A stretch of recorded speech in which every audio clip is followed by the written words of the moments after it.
Good morning, students! Here I am again, your teacher in Art 4, Teacher Eileen. Today we are discussing a new topic. It talks about textile traditions as element of art. Again, textile traditions as element of art with a learning target. Differentiate textile traditions in other Asian countries like China, India, Japan, Indonesia, and in the Philippines. Second, research basic description of tie-dye art in the Philippines. Are you ready? Let's begin! Textile traditions contribute greatly to the cultures not only in the Philippines but around the world. Tribes in the Philippines have their own distinct clothing that represents and distinguishes their cultures from one another. These are the different tribal national costumes of different tribes of the Philippines. Observe the quality of their fabrics and observe also the textile of their cloth. And today's lesson, we will know the different textile traditions and the different cultural tribes of the Philippines and around the world. Let's start. There are brightly colored textile because manufacturers have used dyes to give each textile its hue. Let's talk about dye. Dye is a substance used to color materials. Most dyes nowadays are synthetic or chemically produced, but there are natural dyes that can be derived from plants such as berries, bark, leaves, wood, and even fungi. This is an example of a tie-dye t-shirt.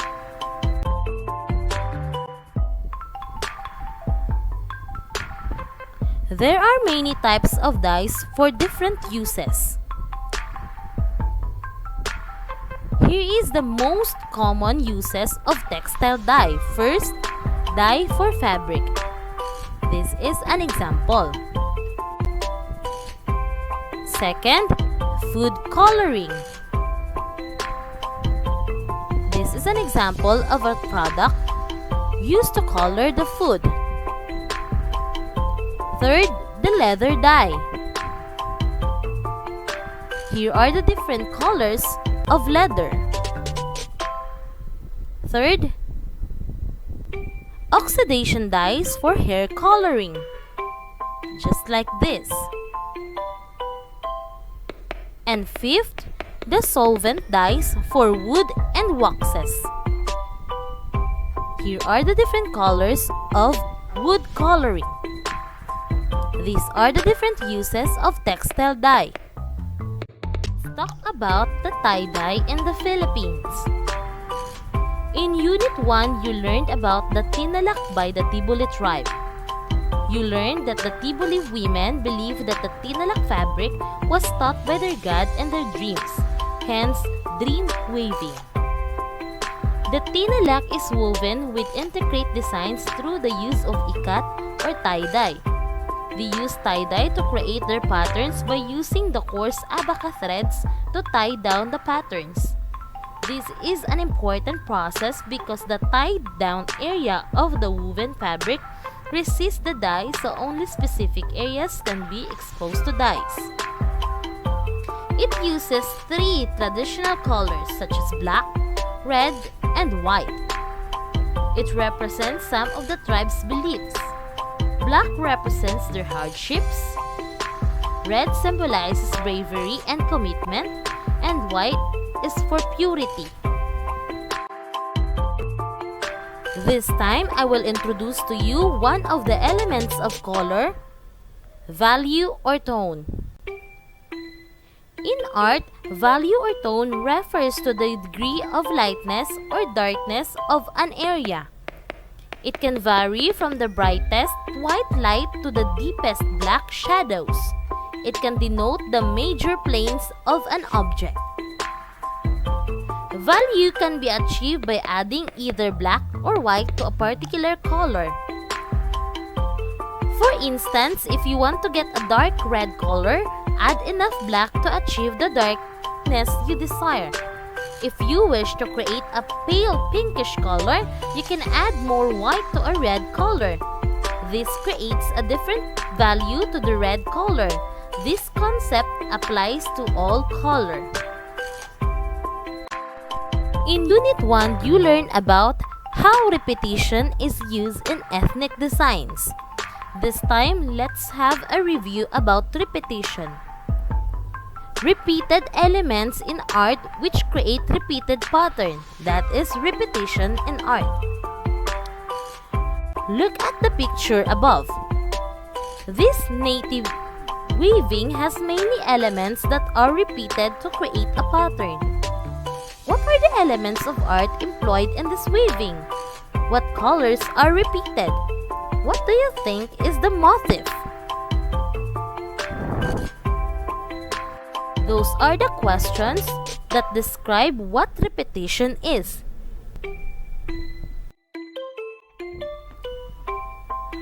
Different races, cultures, and tribes are scattered around the world. Clothing tradition is important in any part of the world because it gives a sense of distinction and pride that each country holds. Earlier, we talked about the textile traditions of the Philippines. At this juncture, we talk about the textile traditions around the world. First, China. Silk production, characteristic of China's earliest civilization, has been an enduring feature of Chinese tradition and a distinctive aspect of China's interaction with other cultures. From China's Neolithic era, hemp and ramie were cultivated and woven into textile for clothing and other uses. Furthermore, wool textile played a minor role associated with border peoples of the north and west. Cotton cultivation began at least by the 8th century, by the Ming Dynasty on 1368 to 1644. It had become an industry to rival silk production. Though silk retained its role as a luxury fabric and a symbol of Chinese culture, cotton cloth ultimately became a widespread material and an economic staple. This is an example of a textile wool in China. Next up, India. India has been well known for textiles since very ancient times. The origin of Indian textile can be traced to the Indus Valley civilization as early as 5th millennium BC. The people of that civilization used homespun cotton for weaving their garments and used indigo to color the fabric.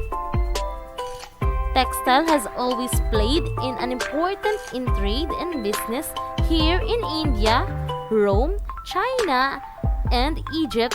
Everywhere traces have been found of Indian textiles. Still, we can say that India is textile hub, and it has thousands of clusters which beautifully weave and give is the most beautiful fabrics which mesmerize our eyes. Moreover, Khadi. Khadi India is a hand-spun, hand-woven natural fiber cloth, also known as Khadar during British era. Depict purely India, or one say it's a Swadeshi fabric. Fibers are spun into yarn on a spinning wheel called a charka. It is a versatile fabric, cool in summer and warm in winter. This doesn't require more introduction. This is a khadi from India. Next up, Japan. Textiles have long played an important role in Japanese life. Japanese weaver and dyers use silk, hemp, rami, cotton, and other fibers and range of waves and decorative treatments to produce textile of distinctive design and exceptional aesthetic merit. Furthermore, these textiles were put to many different uses: for clothing of both commoners and elites, for banners, hangings, and other materials produced for use in temples, for theatrical costumes, and for cushion covers, curtains, and other domestic uses. As with many other Japanese arts, Japanese textile historically have developed through an interaction of external influences and indigenous techniques and design choices, and a tendency to develop both technology and aesthetics to a high degree of refinement. This is the Japan's textile. We'll go to Indonesia. Indonesia embraces 13,667 islands stretching from the Malay Peninsula to Australia. It is peopled by more than 300 tribal and ethnic groups. Textiles play an integral role in most of these societies, so this exhibition is but a small sampling of their great variety. In addition, the textile in this exhibition are primarily garments, but they also have significance as status symbols and as ritual objects. To your right on the south wall are songket textile, richly brocaded with gold supplementary wefts. Traditional Sumatran and Balinese women's sarongs worn for festivals and weddings are valued for the gold or silver woven into them and form part of a woman's wealth. This is an example of a cloth textile in Indonesia. Since we discussed already the different textile traditions in the different cultural tribes of the Philippines and around the world, let's have an activity. All you have to do is research tie-dye procedure and traditions and answer the following questions below.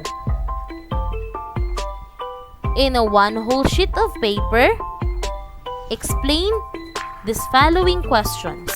Number 1. Summarize the process of tie-dye. Number 2. How is the tie-dye relevant in processing the culture of the Tibuli tribe? Last but not the least, number 3. What should be done to create a darker value of color? Since we finished tackling the different textile traditions, I know that you can answer this wisely. You can answer now, right away. Hopefully, you learn about the different textile traditions of the Philippines and around the world.